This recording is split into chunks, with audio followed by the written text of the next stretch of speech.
வருவாய்த்துறை அதிகாரிகள் வந்து ப்ரொடெஸ்ட் பண்ணியிருக்காங்க. அரசு அதிகாரிகளுக்கு சரியான பணிச்சுமை அதிகமாக இருக்குன்னு சொல்கிறாங்க. ஏன்னா இன்னும் ஷார்ட் அண்ட் பீரியட் தான் இருக்குது. 6 மந்த்துக்குள்ளே நம்ம பண்ண டிசம்பர் 41 லட்சம் வாக்காளர்கள் 68,000 பிஎல்ஓ ஆஃபீஸர்ஸ் எப்படி ஒரு மாதத்தில் பண்ண முடியும் அப்படின்னு கேட்குறேன். அதாவது முதல்ல எஸ்ஐஆரை பொறுத்த வரைக்குங்க, இதை வந்து இங்கே இருக்கக்கூடிய திமுக அரசு நாங்கள் எதிர்க்கிறோம் அப்படின்னு ஒரு பக்கம் சொல்கிறாங்க. இதுக்கு வந்து கவர்மெண்ட்டை ஸ்பான்சர் பண்ணுற ஆர்ப்பாட்டங்கள் நடக்குது. அப்படி இருக்கின்ற பொழுது உங்களுக்கு கீழே வேலை செய்கிற தமிழ்நாடு கவர்மெண்ட்டோட ஸ்டாஃபு, உங்களோட கவர்மெண்ட் சர்வெண்ட்டு எப்படி வந்து முழுமையாக ஒத்துழைப்பு கொடுப்பாங்க? ஒன்று. ரெண்டாவது, 68,000 பூத்தில் பிஎல்ஓ இருக்காங்க, இல்லை வந்து 6 கோடி வாக்காளர்கள் எல்லாத்தையும் ஒத்துக்கிறோம். நீங்கள் வாக்குச்சாவடி மையத்தில் ஃபார்மை எடுத்துகிட்டு அங்கே ஃபில்லப் பண்ணி கொடுங்கன்னு சொன்னீங்க.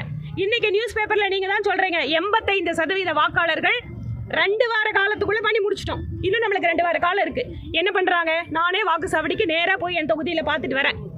மக்கள் அவ்வளவு ஆர்வமாக வந்து தங்கள் வாக்குகளை பதிவு செய்து கொள்கிறார்கள். எந்த சிக்கலும் கிடையாதுங்க. எந்த இடத்துலலாம் வாக்காளர்கள் இல்லையோ அதை குறித்து வச்சுட்டு வீடுகளுக்கு போயிட்டு இருக்காங்க.